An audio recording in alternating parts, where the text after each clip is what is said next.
Ինչու 7 վերք։ Վստահ եմ, հազիվ թե գտնվի մի հայ, ով չի եղել Գյումրիի 7 վերք եկեղեցում, կամ գոնե չի լսել դրա մասին։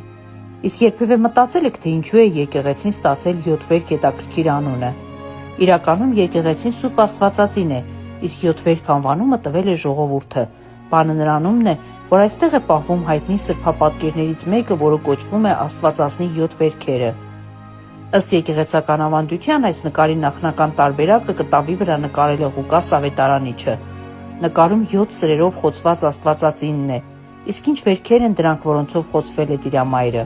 Առաջինը Սիմեոն ծերունու մարգարեություն է, երբ 40-օրյա մանկանը բերեցին տաճար։ Երկրորդը փախուստը Եգիպտոս խուսափելու Հերովդեսի հալածանքներից։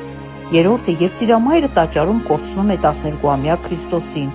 Չորրորդը, երբ Հիսուսին դատապարտեցին խաչելության։ Հինգերորդը, երբ Հիսուսին գամեցին խաչափայտին։ Վեցերորդը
Պրոստը իրեք լեննականցի։ Պրոստը կոֆե կենտրոն։ Ու լեձյանին, յանի է դուր դեղ չէին կաղտե, որ արմ գեմսում չաղտեինք։ Հարլոսն ասվարի։ Լեձյանի, ինչ է սիրում Գյումրին։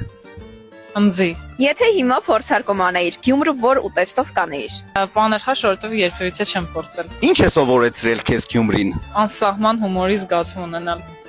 Գյումրի դու սեր ես։ Որն են Գյումրու համար ամեն անգամ փորձելուց քեզի քո տունը քեշեցնել։ Ինձ թվա, որ մամայի ու տատիկիս պատրաստած ամեն ինչ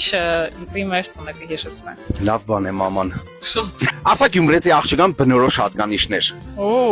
Կարուցև։ Ամեստություն։ Չհամեստություն։ Մենք գյումրեցիներս մի քիչ ավելի համարձակ ենք, աղջիկներս ոչ թե այդքան համեստ։ Այսակ կարեն թաղեմ ազիզը։ Չէ, բայց ինչի՞ մենք ավելի համարձակ ենք ինչ-որ քայլեր անելուց։ Եթե Գյումրին ունենար իր բլոգը, որը կլիներ առաջին վիդեոն։ Ինձ թվում է տուր Գյումրիով։ Երկրորդն է կեղնիր փորձարկումները, չէ՞։